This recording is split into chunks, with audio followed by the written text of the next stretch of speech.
नमस्कार दोस्तों। एक गांव में एक साधु महाराज रहते थे। साधु महाराज जहां भी जाते श्रद्धापूर्वक प्रभु का नाम जपने का उपदेश देते थे और लोगों को उसके लिए प्रेरित करते थे। साधु महाराज की नाम जपने में अगाध श्रद्धा को देखकर कई लोगों ने उनसे शिक्षा दीक्षा ली हुई थी। कुछ लोग तो उनके सानिध्य में रहकर ईश्वर का अनुग्रह पाने के लिए उनके शिष्य तक बन गए। एक बार साधु महाराज शिष्यों को नाम की महिमा सुना रहे थे।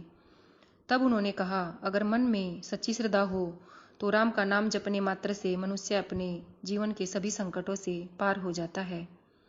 यह सुनकर साधु महाराज का एक शिष्य खुशी से उछल पड़ा, मानो उसे हर संकट से उबरने का रामबाण मिल गया हो। वह प्रतिदिन भिक्षा मांगने के लिए नदी पार करके दूसरे गांव में जाता था। इसके लिए उसे नाविक को 4 आने देने पड़ते थे। एक दिन साधु महाराज का वो शिष्य भिक्षा के लिए जा रहा था। उस दिन दूर कहीं बारिश हुई थी, जिसके कारण नदी में बाढ़ आई हुई थी। बाढ़ के कारण नाविक ने उसे नदी पार करवाने से मना कर दिया। तभी शिष्य को गुरुजी का वह उपदेश याद आया कि राम का नाम जपने से ही मनुष्य अपने जीवन के सभी संकटों से पार हो जाता है। शिष्य ने सोचा, अगर राम नाम से सभी संकटों से पार हुआ जा सकता है तो नदी पार करना कौन सी बड़ी बात है। लेकिन फिर भी उसके मन में संदेह था कि कहीं मैं नदी में डूब न जाऊं। इसलिए उसने पहले गुरुजी से पूछना उचित समझा। वह वापस गुरुजी के पास गया और बोला, गुरुजी, आज तो नदी में बाढ़ आई हुई है और नाविक ने नदी पार करवाने से मना कर दिया है। अब मैं क्या करूं? गुरुजी बोले, कुछ नहीं, आज जल पीकर निर्वाह कर लेंगे। लेकिन जल पीकर निर्वाह करना शिष्य को मंजूर नहीं था। उसने गुरुजी से फिर पूछा, गुरुजी, आप कहते हैं कि राम नाम जपने मात्र से सभी संकटों से पार हुआ जा सकता है। क्या राम नाम से नदी भी पार हो सकती है? गुरुजी बोले, अवश्य। श्रद्धापूर्वक लिया गया राम का नाम सभी संकटों से पार कर देता है। इसमें कोई संदेह नहीं है कि नदी पार हो सकती है। गुरुजी की बात सुनकर शिष्य फिर से नदी की ओर चल दिया। शिष्य को पक्का विश्वास तो नहीं था कि वह नदी पार हो जाएगा, लेकिन फिर भी राम नाम की परीक्षा लेने के लिए वह नदी में उतरा।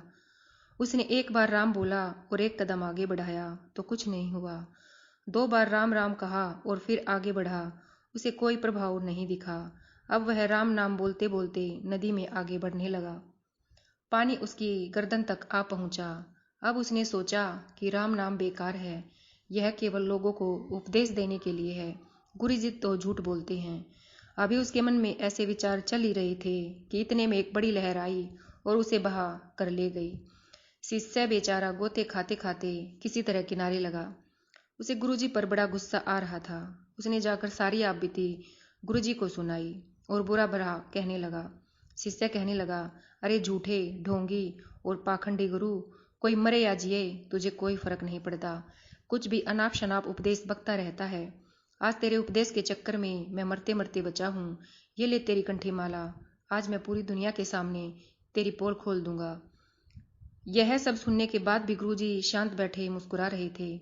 गुरुजी को इस तरह मुस्कुराते देखकर शिष्य गुस्से से लाल हो गया और बोला, मैं गांव वालों को तेरी असलियत बताने जा रहा हूँ। यह कहते हुए शिष्य फिर से नदी की ओर चल दिया। पीछे पीछे गुरुजी भी चल दिए। जब नदी के किनारे पहुंचे तो नदी उफान पर थी। शिष्य नदी के किनारे पर बैठकर नदी के शांत होने की प्रतीक्षा करने लगा। तभी गुरुजी भी नदी के किनारे पहुंच गए और बिना रुके नदी में उतर गए। जैसे ही साधु महाराज नदी में उतरे, नदी ने उन्हें रास्ता दे दिया। यह देखकर शिष्य दंग रह गया।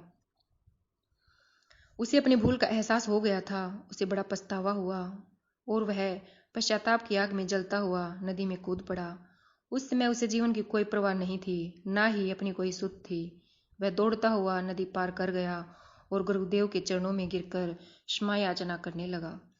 साधु महाराज ने उसे उठाया और गले लगा लिया। जब उसे सुध आई तो उसने पीछे मुड़कर देखा। नदी ज्यों की त्यों बह रही थी। उसने आश्चर्यपूर्वक गुरुजी से पूछा, गुरुजी, ये क्या रहस्य है? जब मैंने राम नाम जपा था तब नदी पार नहीं कर पाया, और अब जबकि मैंने कुछ नहीं जपा फिर भी नदी पार हो गई। ऐसा क्यों? गुरुजी बोले, श्रद्धा का चमत्कार है। नाम तो श्रद्धा को साधने का जरिया मात्र है। तुम राम कहो या कृष्ण, उससे कोई फर्क नहीं पड़ता। अगर श्रद्धा है तो तुम्हारे कोई भी नाम या विचार तुम्हें संकटों से पार कर सकते हैं, और यदि श्रद्धा नहीं है तो सारे नाम बेकार हैं। गुरुजी आगे बोले, जब तुम पहली बार नदी पार कर रहे थे उस समय तुम्हें राम नाम से श्रद्धा नहीं, संदेह था, लेकिन अब तुमने उसी नाम से मुझे पार होते देखा तो तुम्हें अपनी भूल का एहसास हो गया और तुमने अपने जीवन की परवाह किए बिना समर्पण कर दिया। यही श्रद्धा है। धन्यवाद दोस्तों। अगर मेरी ये कहानी आपको पसंद आई हो तो प्लीज़ मेरे चैनल को सब्सक्राइब जरूर करना। धन्यवाद।